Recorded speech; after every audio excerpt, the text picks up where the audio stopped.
안녕하세요. 2020년 8월 12일 수요일 아침입니다. 오늘도 하나님 아버지께서 주시는 큰 은혜가 우리와 함께하기를 소원합니다. 같이 기도하시겠습니다. 사랑과 은혜가 많으신 참 좋으신 하나님 아버지, 오늘도 주님의 은혜 보좌 앞에 나왔습니다. 은혜 주세요. 감사합니다. 예수님 이름으로 기도합니다. 아멘. 여러분 잘 주무셨나요? 오늘은 로마서 9장 1절에서 13절 말씀을 함께 묵상해 보길 원하는데요.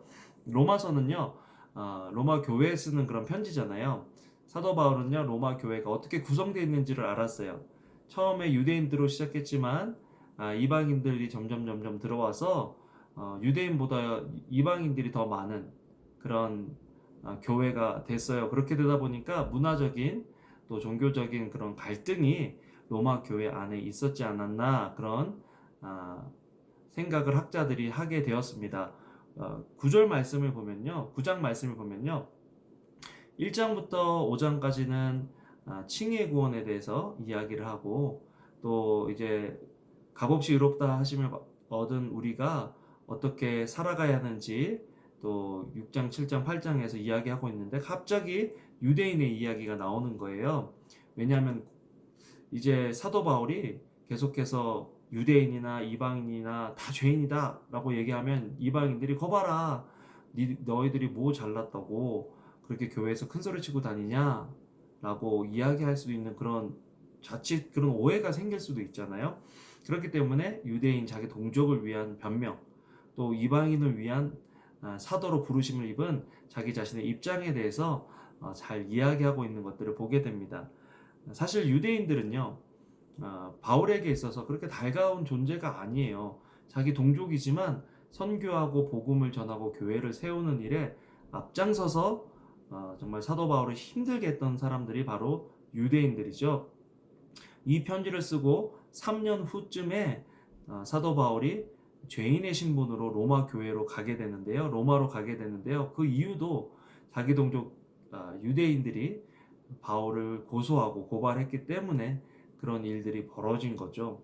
여러분, 우리도 살아가면서 이런 강적들을 만날 때가 있습니다. 우리를 못살게 굴고 또 선을 악으로 갚고 또 그렇게 잘못한 것도 없는데 우리를 미워하고 쫓아다니면서 괴롭히는 그런 사람들을 만날 때가 있어요. 그런데 사도 바울은요, 1절, 2절에 보면요, 특별히 2절, 곧 내게 큰 근심이 있다는 것과 내 마음에 끊임없는 고통이 있다는 것입니다. 3절 나는 내 형제 곧 육신을 따라 된 내 동족을 위해서라면 나 자신이 저주를 받아 그리스도에게서 끊어진다 할지라도 좋습니다. 무슨 말이냐면요. 내 동족이 지금 이렇게 하나님 아는 것 회방하고 또 구원 받는 것 회방하고 예수님 아는 것 회방해도 그들이 예수님께로 돌아올 수 있다면 그들이 하나님의 백성으로 다시 회복되어질 수 있다면 나는 내가 그리스도와의 관계성 속에서 그럴 수는 없지만 끊어질지라도 나는 그것들을 바라겠습니다. 내 민족의 회복을 그만큼 나는 갈망합니다. 라고 이야기하고 있는 것을 보게 됩니다.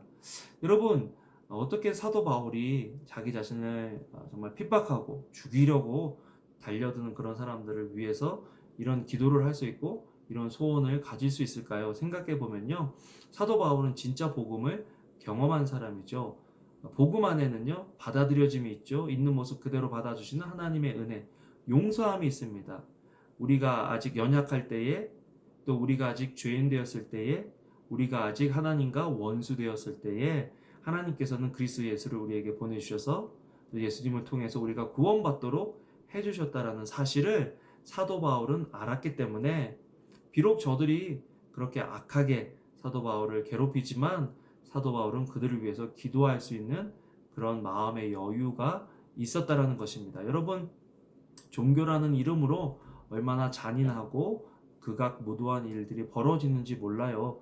예수님을 믿는다고 하면서도 마음이 좁아지고 또 그 좁아진 마음으로 나쁜 말과 나쁜 행동들을 하는 것들을 보게 되는데요. 우리가 정말 복음을 경험한 사람이라면 죄에 대해서는 민감하고 죄에 대해서는 아주 명확한 태도를 취해야 하지만 사람은 사랑할 수 있어야 한다는 것입니다.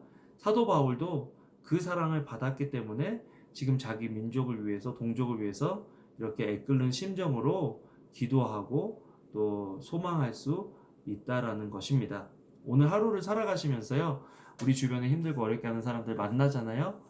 그 사람을 위해서 축복하는 기도를 해주면 어떨까요? 하나님, 저 사람도 주님을 제대로 알게 해주세요. 저 사람도 주님을 만나게 해주세요. 저 사람은 정말 주님이 필요한 사람입니다. 라고 기도하면서 또 그들을 위해서 기도할 때 우리 영혼이 소생되고 회복되어지는 것들 경험하는 그런 하루가 되면 좋겠어요. 미워하고 같이 막 싸워보면요, 같이 진흙탕에 빠지게 되거든요. 진흙탕에서 뒹굴게 됩니다. 나 혼자 고고한 척, 나 혼자 거룩한 척 할 수가 없는 거예요. 누구를 미워하고 싸움을 하기 시작하면요, 우리도 이미 그들과 같은 사람이 될 수밖에 없다라는 거죠. 복음으로 이기고 복음으로 승리하는 저와 여러분들, 그런 하루 되기를 주님의 이름으로 소원합니다. 같이 기도하시겠습니다. 사랑과 은혜가 많으신 참 좋으신 하나님 아버지, 오늘도 말씀으로 저희들에게 말씀하여 주시니 감사합니다. 우리가 받을 수 없는 사람도 주님의 그 크신 사랑으로 받고 용서하고 사랑할 수 있는 저희들 될 수 있도록 주여 도와 주시옵소서. 감사를 드립니다. 예수님 이름으로 기도합니다. 아멘. 아멘. 여러분, 오늘도 좋은 하루 되시고요. 감사합니다. 사랑합니다.